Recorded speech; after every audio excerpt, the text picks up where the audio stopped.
어제 설교 초두에 말씀드렸던 것처럼 우리는 다니엘서를 보게 되면은 크게 세 가지 사건을 기억한다라고 말씀을 드렸습니다.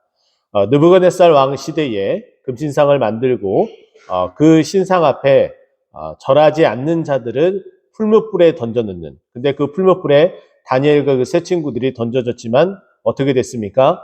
불에 타지도 그을리지도 않는 그런 기적과 같은 일들이. 근데 그곳에 분명히 다니엘의 그 세 친구가 들어갔으면은 어떻게 됐습니까? 네 사람이 있었고 그 한 사람은 하나님의 사람, 성령이었음을 우리는 그 말씀을 통해서 보고 또 5장에 들어가서는 벨사살 왕 시대에 벨사살 왕을 치기 위해서 하나님이 손으로 나타나서 벽에 쓴 글씨를 보여주게 되고 그것을 해석하는 일들에 대해서 이야기를 나눴습니다. 크게 세 가지, 그 마지막 오늘 그 세 번째 이야기가 전해지는데 다리오 왕, 이제 벨사살 왕이 죽고 나서 그 죽음 뒤에 이은 그 나라를 전복시키고 다시 새롭게 일어난 메데파사의 그 메데 나라의 다리오 왕이 그 나라를 통치하는 그 방법을 6장 1절에 우리에게 이렇게 소개를 해주고 있습니다. 고관 120명을 세워서 전국을 통치하게 하였고 또 그 전국을 통치하는 그 120명 위에 3명, 그러니까 40명씩 묶어서 그 40명 위에 한 사람의 총리를 두어서 그 나라를 다스리게 하는 것이 이 다리오 왕의 통치 방법이었습니다. 자, 그때 그 3명 가운데 한 사람이 다니엘로서 그는 이미 바벨론부터 시작해서 계속해서 이어져 오는 그 나라에 있어서 전혀 흔들림 없이 그 자리가 보존되어졌다라는 것은 그만큼 어떠한 특정한 나라에 충성되어 여길지라도 그 사람이 얼마나 뛰어난 사람인지 그리고 그 사람이 하나님 앞에 선택되어져서 쓰임받는 사람인지를 우리는 알 수가 있습니다. 이렇게 다니엘은 특별한 사람으로서 나라가 바뀌었음에도 불구하고 계속 쓰임을 받게 되는데 그 이유를 3절에서는 이렇게 얘기합니다. 다니엘은 마음이 민첩하고 총리들과 고관들 위에 뛰어남으로 왕이 그를 세워 전국을 다스리게 하고자 한지라 라고 이야기를 합니다. 여기에 총명하다, 마음이 민첩했다라는 표현으로 나오는데 세번역 성경을 보게 되면은 아주 간단 명료하게 그 단어로서 우리에게 설명을 해주는데 우수했다라고 이야기를 합니다. 다른 누구보다도 우수했기 때문에 당연히 글을 쓸 수밖에 없었던 그런 부분들이었죠. 자, 그런데 4절을 보게 되면은 그 다니엘을 없이 여기고 그리고 그 다니엘을 쓰러뜨리고 무너뜨리려는 계략을 갖게 되는데 다니엘을 고발할 근거를 찾고자 했습니다. 근데 여기에 문학적 기법을 그대로 사용하고 있는데 4절 말씀 보면은 아무 근거도 아무 허물도 찾지 못했다. 그리고 맨 뒷부분에 가서는 아무 그릇됨도 없고 아무 허물도 없었다. 그래서 양쪽에 아무것도 없었음을 이야기하면서 그 중간에 매우 특징적인 한 단어를 사용해서 이것을 강조하고 있는데 그 단어는 무엇이냐면은 그가 충성되어라고 되어져 있습니다. 다니엘은 그 나라가 바뀌었어도 자기에게 맡겨진 바에 대해서는 충성을 하였습니다. 근데 이 충성이란 단어를 우리에게 이렇게 노출시켜서 보여주는 것은 우리가 후일에 성령 시대에 들어와서 성령의 열매 가운데 또 필요한 것은 무엇입니까? 충성이에요. 또 맡긴 바 우리에게 허락하신 그 직분 가운데에 맡긴 바 가장 요구하는 것이 무엇입니까? 또 충성이라는 거죠. 우리는 다니엘의 이 충성된 모습을 본받을 때에 다니엘에게 임했었던 그 은혜와 복이 우리에게 고스란히 그대로 임할 줄 믿습니다. 여러분들이 있는 자리에서 기도의 사람으로서 우리를 이 자리에 부르셨다면 그 기도에 충성을 하고 또 각각 우리의 직분에 우리가 가정에서 직장에서 우리에게 주어진 그 직무들이 있다면은 그것에 충성을 다해서 다니엘처럼 하나님 앞에 쓰임받고 또 복을 받는 우리 모두가 되기를 간절히 축원드립니다. 이 다니엘을 쓰러뜨리기 위해서 다니엘을 고소하기 위해서 찾은 그 방법은 하나님의 법을 어기게 만드는, 그래서 쓰러지게 만드는. 근데 다니엘은 어떻습니까? 하나님의 법을 안 어겨요. 그러면은 그 반대로 하나님의 법을 지킴으로 말미암아 쓰러질 수밖에 없는 그 함정을 만드는 것이 그들의 방법이었습니다. 그래서 그들이 고안해낸 방법은 왕에게 당신은 정말 절대 권력으로서 추앙을 받아야 될 사람이라면 당신에게 30일 동안 절을 할 수 있도록 만들어라. 이렇게 이야기를 한 거죠. 그리고 나서 말로만 하지 말고 이것을 어길 시에는 어느 누구도 이것에 대한 처벌을 받을 수 있게끔 이렇게 조서를 내려서 왕의 인장까지 찍어서 만들어라. 이렇게 청원을 하는 것이 다니엘을 모함하고 다니엘을 쓰러뜨리려는 계략의 방법이었습니다. 근데 그대로 진행이 되었죠. 근데 다니엘은 어떻게 했습니까? 10절 말씀 보면은 다니엘이 그것을 알고도 계속해서 예루살렘을 향하여서 창문을 열고 하루 3번 기도하게 되었습니다. 그런데 이 계략을 꾸민 자들은 다니엘이 어떻게 할지 뻔히 다 알고 있었기 때문에 다니엘의 일거수일투족을 그대로 지켜봤습니다. 그랬더니 당연히 아니나 다를까 다니엘은 하나님 앞에 기도하는 모습으로 나아갔고 그것이 왕이 내려진 그 조서의 반하였기 때문에 당연히 이 다니엘을 고소하고 이 다니엘을 사자굴에 넣을 수밖에 없는 그 환경으로 몰아가게 되었습니다. 외통수에 걸리게 된 거죠. 자, 그래서 우리가 본 이 말씀을 보게 되면 16절부터 말씀 보게 되면은 왕이 근심하며 다니엘을 어쩔 수 없이 그 사자굴에 던져 넣을 수밖에 없는 상황입니다. 자, 그러면서 이 다리오 왕이 얘기하죠. 16절입니다. 내가 항상 섬기는 너의 하나님이 너를 구원하시리라 라고 이야기하며 다니엘을 사자굴에 던져 넣고 그리고 그 굴이라는 것은 땅으로 파여진 굴입니다. 그 굴에 던져 넣고 그 위를 어떻게 했습니까? 돌로써 나오지 못하게끔 막아놓게 됩니다. 자, 그리고 나서 이 왕이 얼마나 걱정이 됐는지 18절 말씀 보면은 왕이 궁에 들어가서 밤이 새도록 금식하고 그 앞에 오락을 굽히고 잠자기를 마다하지 아니했다. 밤새도록 다니엘을 걱정한 거예요.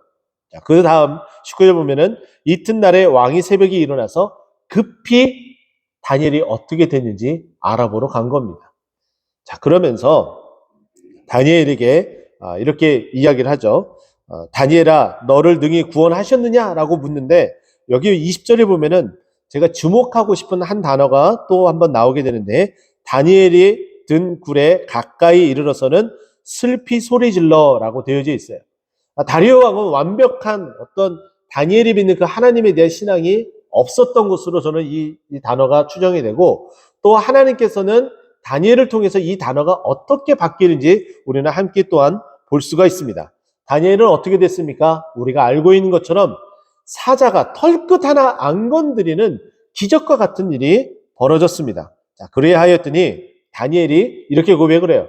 하나님께서 사자들의 입을 봉하셨기 때문에 내가 전혀 해를 입지 아니했다라고 정확하게 고백을 하죠. 그러면서 그 말을 들은 왕은 23절에 보면은 왕이 심히 기뻐하며 라고 되어져 있어요. 처음에 다니엘에게 허겁지겁 달려갔을 때에는 어떤 마음이었습니까? 슬픈 마음이었어요. 그런데 다니엘을 통해서 하나님이 어떻게 역사하는지 그것을 보게 되고 또 자기가 총애하며 맡기고 의지했었던 그 노령의 그 다니엘이 살아있음을 알게 되고 그 마음이 어떻게 됐다는 거예요? 기뻐했다는 거예요. 저는 이것을 통해서 우리 기독교인들이 또 우리 동뜨는 꽃동산 교회 교인들이 어떻게 살아가야 될지에 대한 그 이야기를 한 가지 하고 넘어가도록 하겠습니다.